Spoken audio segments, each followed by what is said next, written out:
কোন দিন যাব আমার আপনার কিন্তু জানা নাই। একদিন আমার আর আপনার নামটা মসজিদের মাইকে এলান হয়ে যাবে। মসজিদের মাইকে যখন আমার আর আপনার নামটা এলান হয়ে যাবে, একজন দাঁড়িয়ে যাবে, দাঁড়িয়ে বলবে, ও ভাই, তুমি আমাকে একটু সুযোগ দাও। আমার যেই ভাই অথবা আমার যেই বোনটা মারা গেছে, তার জন্য কাফনের যত কাপড় আছে আমি বাজার থেকে কিনে আইনা দেব। একজন দাঁড়ায় যাবে, দাঁড়ায় যায় বলবে, ও ভাই, আমার ভাইয়ের জন্য, আমার বোনের জন্য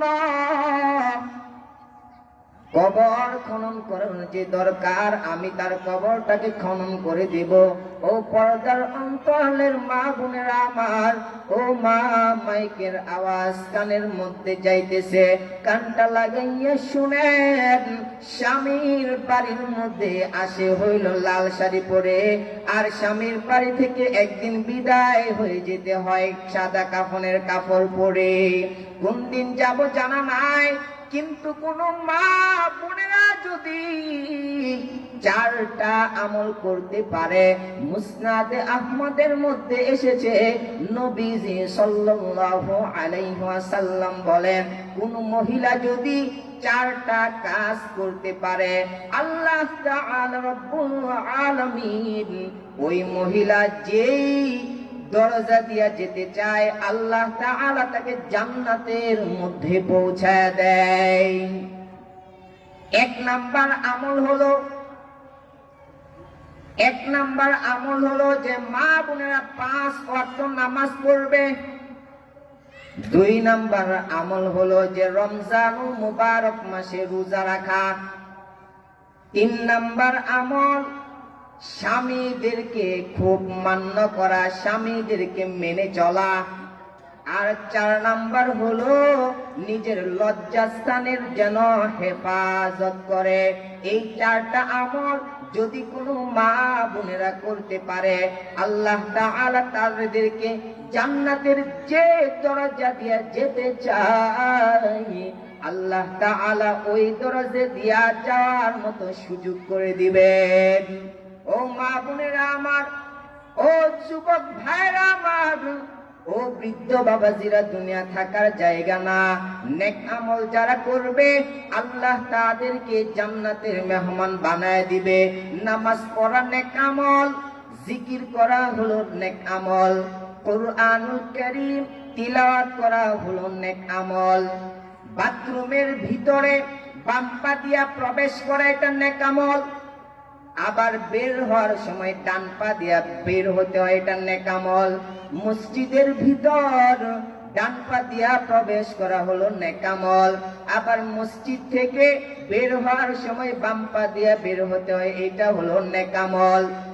ডান হাতে খাবার খাওয়া, বিসমিল্লাহ বলে খাবার খাওয়া, খাবার শেষে আলহামদুলিল্লাহ পড়া, নেক আমল যারাই করবে, দুনিয়া থাকার জায়গা না।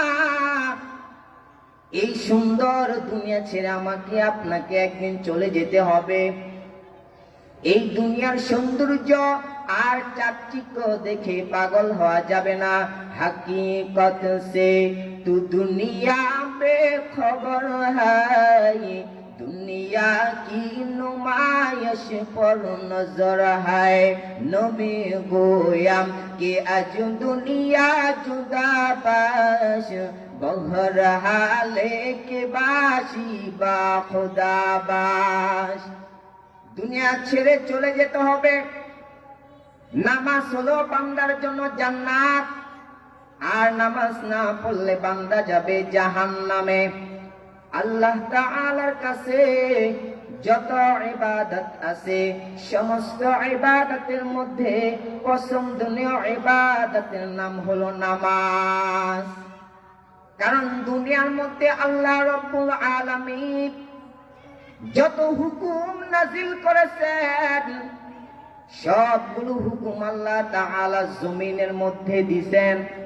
একমাত্র নামাজের হুকুমটাকে, নামাজের আমলটাকে আল্লাহ তাআলা আমার আর আপনার নবী, দয়ার নবী মুহাম্মদুর রাসূলুল্লাহ সাল্লাল্লাহু আলাইহি ওয়াসাল্লামকে আরশে আজিমে নিয়ে দিয়েছেন।